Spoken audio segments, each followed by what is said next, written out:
Boa tarde a todas e todos. Eu quero inicialmente cumprimentar aqui o deputado Rilo, que é aqui da cidade, deputado Bolsoni, em seus nomes, cumprimentar toda a mesa, cumprimentar os pais, os alunos e os conselheiros da APEUESP, os representantes da APEUESP que aqui estão. Aqui é uma audiência, aqui vocês sabem, é uma audiência oficial, portanto, ela é uma audiência chamada pela Comissão de Educação, e aqui em São José do Rio Preto, pela quantidade que nós temos de representantes da educação do Estado de São Paulo, que são aqueles que de fato constroem a educação no nosso Estado, né, no dia a dia, aqui é uma audiência que tem uma qualidade, vamos dizer assim, muito importante, porque é quem de fato está enfrentando no dia a dia o debate e a necessidade de nós transformarmos a educação de São Paulo. E aí eu queria aqui trazer duas questões que eu acho que são importantes. A primeira delas é que esse de fato é o projeto mais importante que tramita na Assembleia Legislativa hoje. Mais importante que a lei orçamentária e que o plano plurianual. Por quê? Porque esse é um projeto que vai pegar os próximos 3 governos. É um projeto para 10 anos. E vou dizer para vocês, se nós levarmos em conta o histórico, porque eu estava na Assembleia quando tramitou a proposta de 2003. Né? A proposta encaminhada pela sociedade ficou nos escaninhos da Assembleia e foi atualizada agora. E o governo, através do governador José Serra, em 2009, retirou a proposta do Executivo da Assembleia. E São Paulo ficou já, desde a Constituição Estadual, continua sem um planejamento de longo prazo para a mais importante política pública que é reconhecida por todos, que é a educação.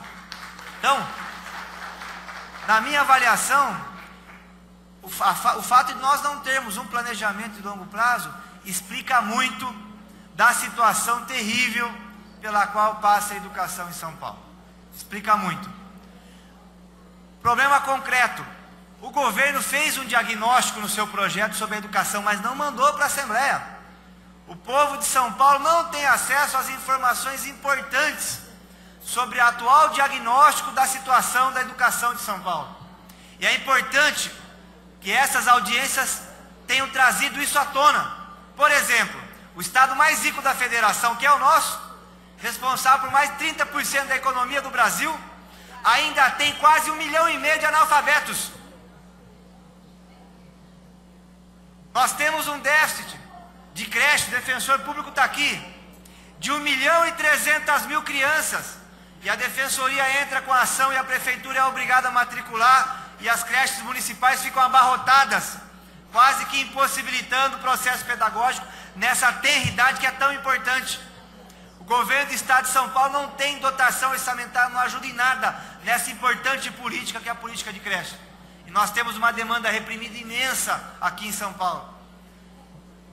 O problema da baixa qualidade do ensino fundamental e do ensino médio, que basicamente está na falta de nós termos hoje uma carreira atrativa para o magistério. O professor PEB1, gente, é importante registrar isso aqui, inclusive para a pessoa que acompanha em casa essa nossa audiência, recebe R$10 por hora aula. R$10 por hora aula. Pessoa faz faculdade, 3 anos, 4, 5, uma pós, vai dar aula, R$10 por hora aula. É por isso que existe um número não só de evasão enorme de estudantes das faculdades, não só, mas também de professores jovens que entram na rede pública, ficam 1 semana, 2 e depois vão embora. Então, essa situação que precisa ser revertida. E se nós formos levar em consideração, Lisete, o número de matrículas, o número ainda é menor. É 94% das matrículas do ensino superior aqui em São Paulo são matrículas da rede privada. Se São Paulo fosse um país, gente, nós seríamos o país no mundo que tem o menor número, o maior do mundo, que tem o menor número de alunos matriculados em instituições públicas do ensino superior. Apenas 6% de matrículas, 6%. Não é à toa que tem o maior grupo hoje da educação, Croton, se origina aqui no estado de São Paulo. Então esse é o quadro. Para reverter isso, o que precisa ser feito? Primeiro é uma mobilização. É isso que já está em curso no estado de São Paulo. Essas audiências públicas estão servindo para mobilizar a sociedade paulista em torno de uma nova agenda para a educação do nosso estado. Porque para resolver um problema precisa conhecer ele. E segundo, depois do escrutínio público em torno da proposta do governo, das diversas propostas que estão na mesa, nós vamos precisar arregaçar as mangas, porque é preciso repactuar o financiamento da educação em São Paulo. E nós temos caminhos, eu queria concluir com isso, muitos caminhos. Primeiro caminho é não admitir que aqui em São Paulo o dinheiro para a educação pública seja utilizado também para a educação privada. A educação pública já recebe poucos recursos. Não dá para misturar as coisas.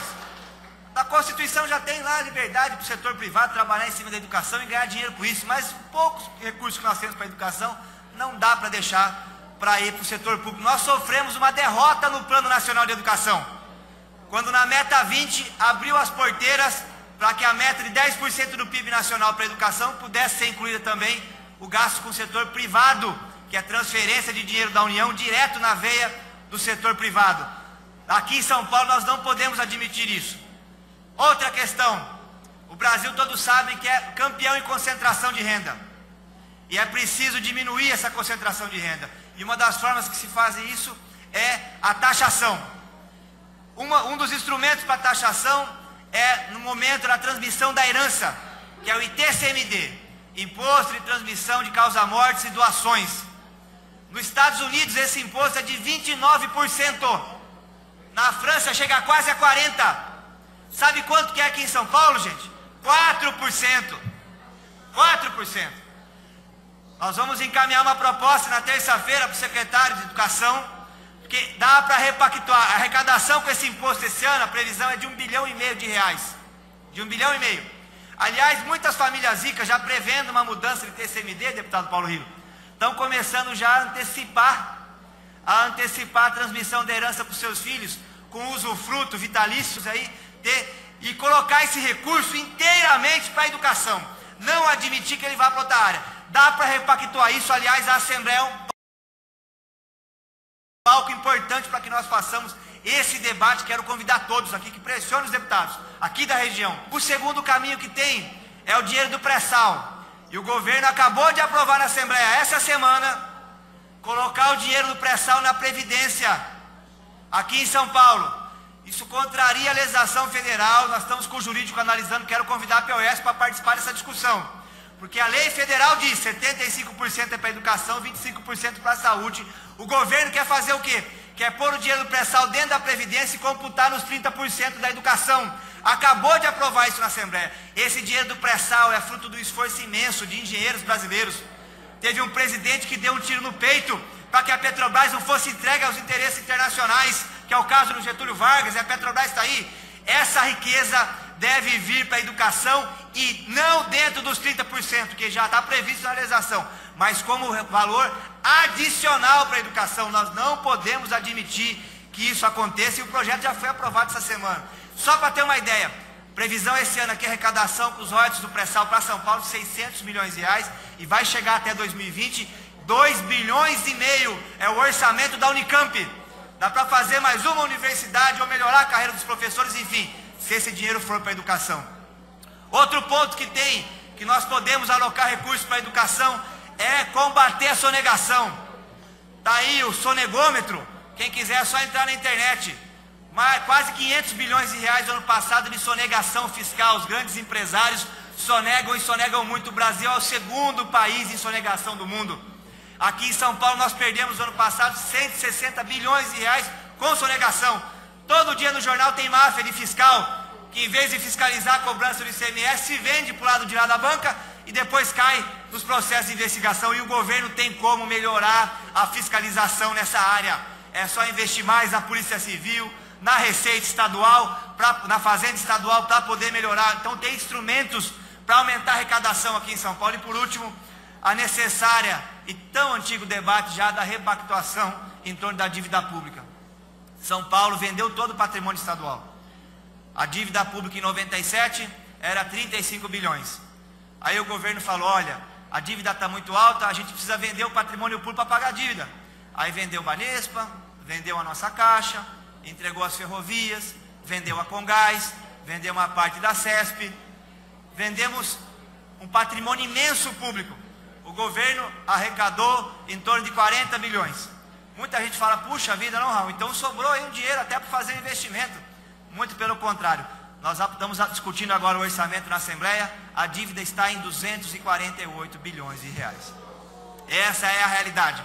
Nós entramos com a CPI, aliás, não conseguimos pegar muitas assinaturas para investigar isso. Então, e hoje, esse ano aqui, nós vamos gastar o mesmo que o governo gasta com o ensino fundamental para a rolagem da dívida pública com o governo federal. O ensino fundamental tem 16 bilhões, para a dívida pública, que é toda era federalizada, 16 bilhões e 800 milhões. Então, nós podíamos renegociar isso. Então, tem fontes para poder fazer com que a educação de São Paulo saia desse marasmo. Existe possibilidade, que a gente precisa fazer, arregaçar as mangas e trabalhar para tirar a educação dessa situação. Esse é o momento, vamos nesse sentido, vamos fazer um grande movimento estadual para fazer com que a Assembleia fique sensível a essa pressão e mude a educação de São Paulo. Um grande abraço a todos, parabéns por ter vindo aqui na reunião.